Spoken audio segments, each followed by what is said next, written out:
à Dakar, passer la nuit en Asie. C'est comme ça également la vie aujourd'hui. Personne n'est à l'abri. Mais l'essentiel, c'est de mettre un dispositif de surveillance, de veille et d'alerte qui peut agir à chaque fois pour effectivement détecter, faire le séquençage qu'il faut, identifier les personnes qui sont infectées, les isoler pour que leur vie ne soit pas en danger. Alors, professeur Bamba Kane, je l'ai dit tantôt, nous allons vers des rendez-vous électoraux, les locales, qui vont entraîner certainement des mouvements de foule énormes.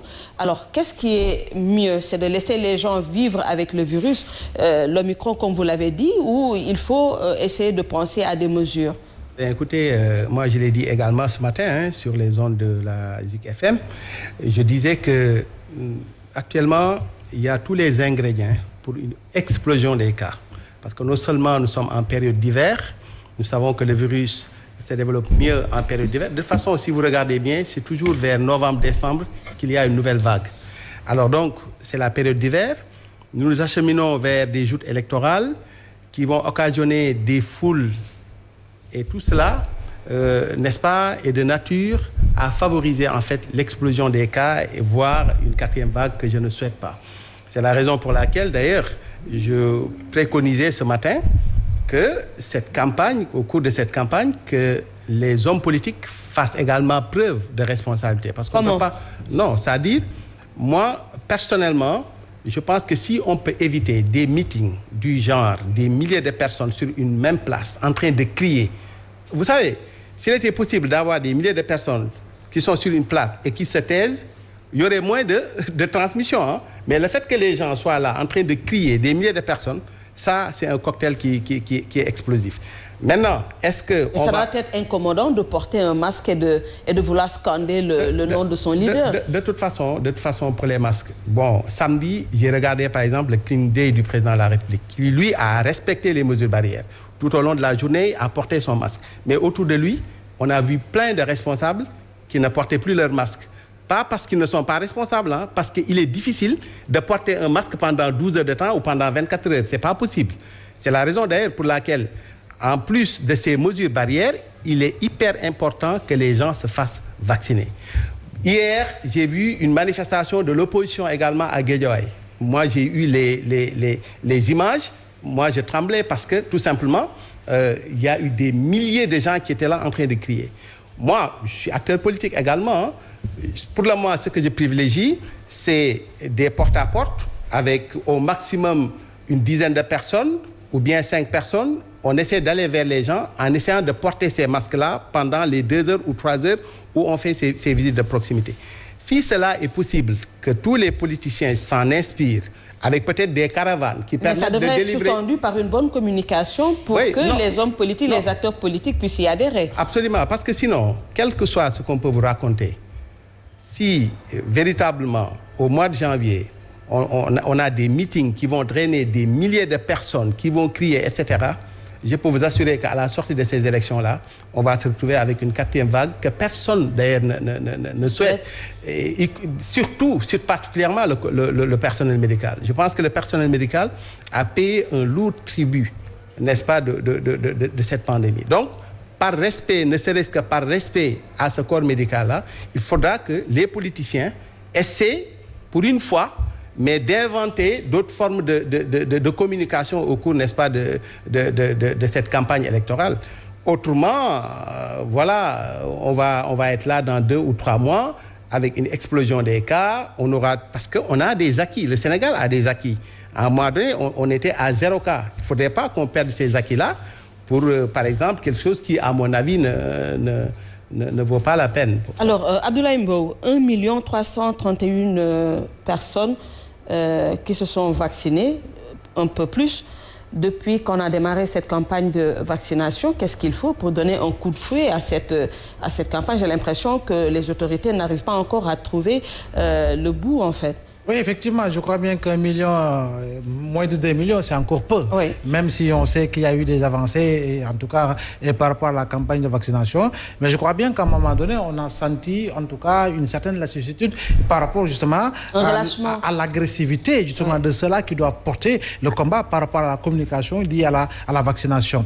Et il ne fallait pas s'arrêter, il fallait continuer et utiliser tous les supports possibles, utiliser toutes les voies possibles. Et M.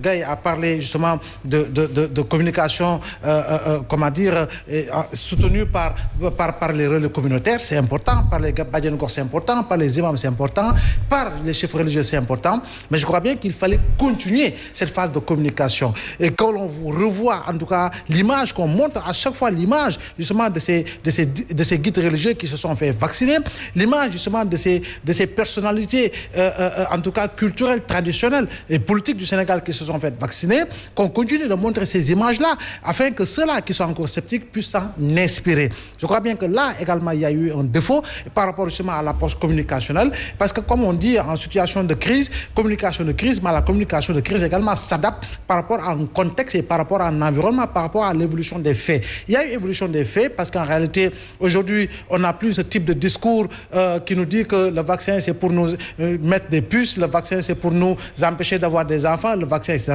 Les gens ont mieux compris, bien compris qu'en réalité, il n'en était rien. Le même vaccin, c'est ce qu'on a vacciné aux Américains, c'est le même vaccin qu'on a utilisé en Chine. Et il y a le même encore vaccin. Énormément de personnes sceptiques. Oui, effectivement, ça c'est normal. Ils sont laissés en rade par cette campagne. Que les anti-vaccins sont présents en Allemagne. Il y a eu des manifestations, en tout cas assez violentes aux Pays-Bas, compte tenu du fait qu'il y a certains qui ne veulent pas de la vaccination, il y a certains qui ne veulent pas également de mesures restrictives. Donc, c'est vous dire que c'est une problématique aujourd'hui mondiale. C'est une problématique globale. Mais nous devons tenir compte de nos réalités sociétales, culturelles et traditionnelles, s'appesantir sur cela pour aller véritablement sous l'arbre à palabre, avoir le meilleur moyen de communication possible pour entrer justement dans la tête du Sénégalais lambda, du Sénégalais sceptique, pour le convaincre justement pour se faire vacciner. On donne toujours l'exemple justement de la fameuse campagne de vaccination sous l'ère de Cherchel Malexi,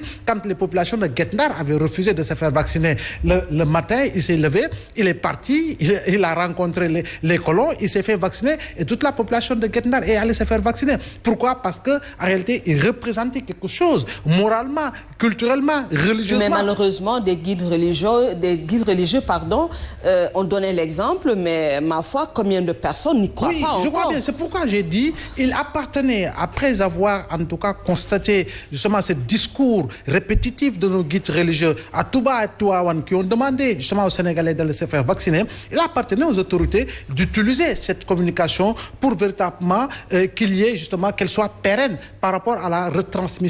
Que les Sénégalais continuent d'entendre justement les propos tenus, que les Sénégalais continuent de voir ces images-là. Cela pourrait justement, en tout cas, détourner véritablement le sens sceptique justement de certains citoyens et leur permettre, en tout cas, d'avoir une croyance beaucoup plus ouverte, beaucoup plus absolue par rapport à la vaccination. Et le professeur également a raison, parce qu'en réalité, quelque part également, par rapport au local, Evelyne, il faut également rappeler que ce n'est pas le même type de campagne que lors de la présidentielle ou de législative. Souvent, pour les locales, les gens sont en caravane, les gens parlent aux populations. Il y a moins de meetings et de rassemblements. Et si ce n'est le meeting d'ouverture le plus souvent et le meeting de clôture, c'est là où on sent véritablement des rassemblements partout, parce qu'en réalité, c'est le dernier propos tenu par et les candidats pour justement convaincre les populations de leur circonscription. Alors, monsieur Gaye, dites-nous, est-ce qu'il y a eu une évaluation de ces stratégies de vaccination? Oui, tous les jours que Dieu fait, nous faisons le monitoring.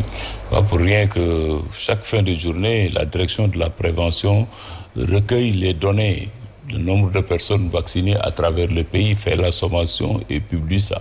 Alors quand je parle d'évaluation, c'est de trouver des solutions ou des explications pourquoi, malgré cette campagne déroulée, il y a toujours des sceptiques et comment enrôler ces personnes sceptiques. Tout ça, on le met sur la situation de relâchement global. À un moment, il faut comprendre aussi que cette situation de port de masque, comme l'a dit tout à l'heure le professeur, c'est une contrainte que beaucoup ne parviennent plus toujours à supporter. Mais toujours est-il que dès qu'on a annoncé l'apparition de ce dernier virus-là, ces 48 heures-là, nos services ont enregistré encore un rush. Les gens commencent encore à revenir se faire vaccinés, même ceux qui étaient encore sceptiques. Cela veut dire quoi? Cela veut dire que c'est un processus continu. Mais toujours est-il que, comme vous l'avez dit, à tout moment, le processus, il est dynamique. Nous faisons des réajustements, nous déployons encore nos services.